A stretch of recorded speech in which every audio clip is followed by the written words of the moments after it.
you've probably been called a thinker, someone who analyzes, someone who notices things others miss. But here's what no one tells you about that.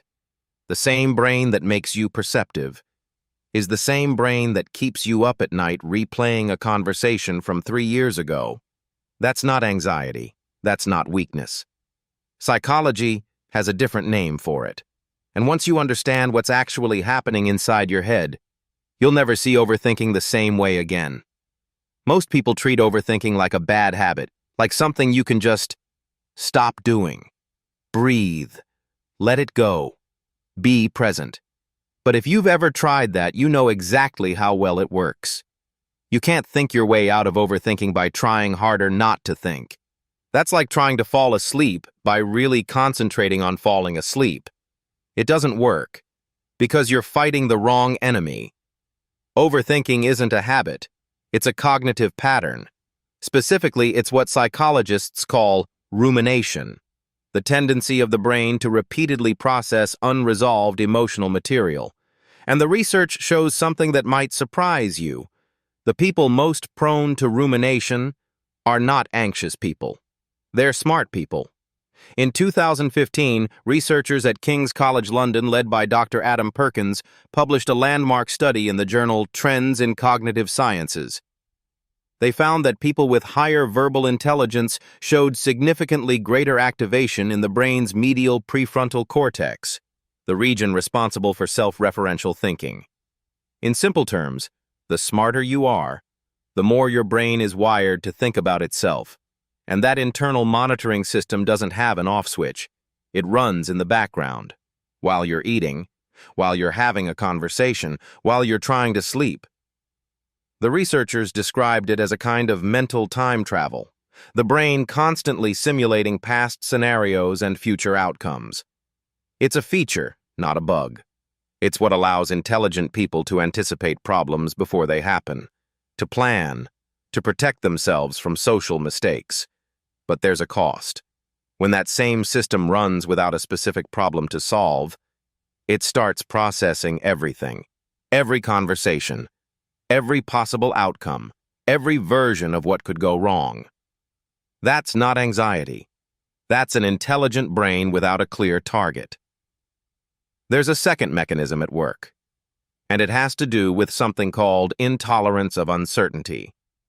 In 2016, Michel Dugas at the University of Québec published a study showing that people who struggle most with overthinking share one specific trait: not low self-esteem, not trauma, the inability to sit with not knowing.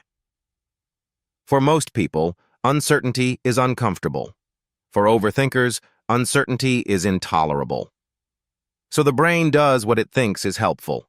It generates scenarios, all the possible outcomes, all the things that could happen, all the ways it could go wrong.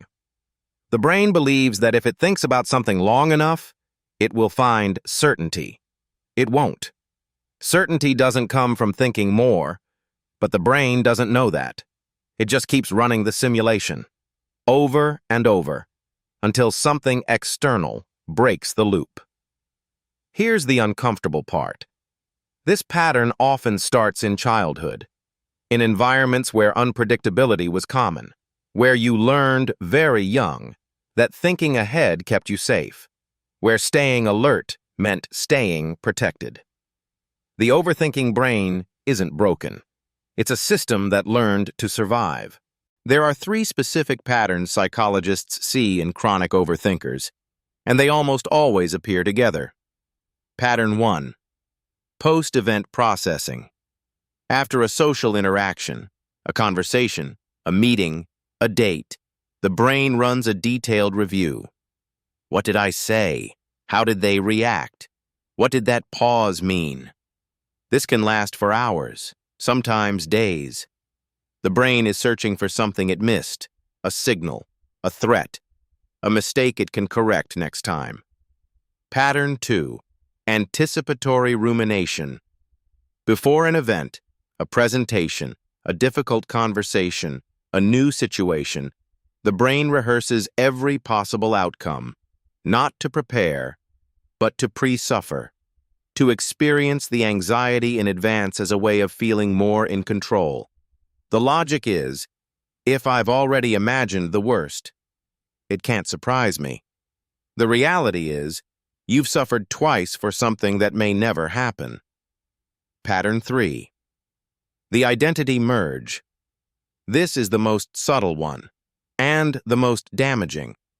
The overthinker begins to identify with the thoughts themselves.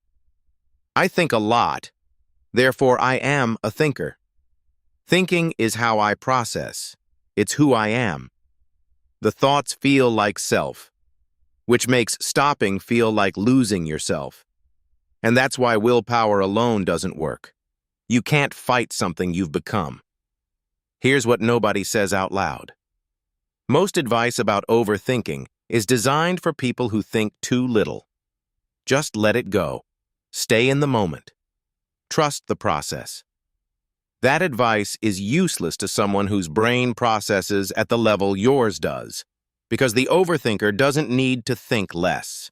They need to give their brain a better problem to solve. The brain that's tearing apart a 3-year-old conversation is the same brain that can design systems, see patterns, and build things most people miss. The capacity isn't the problem. The target is. When that processing power has no meaningful direction, it turns inward, and it feeds on itself. The antidote to overthinking isn't silence.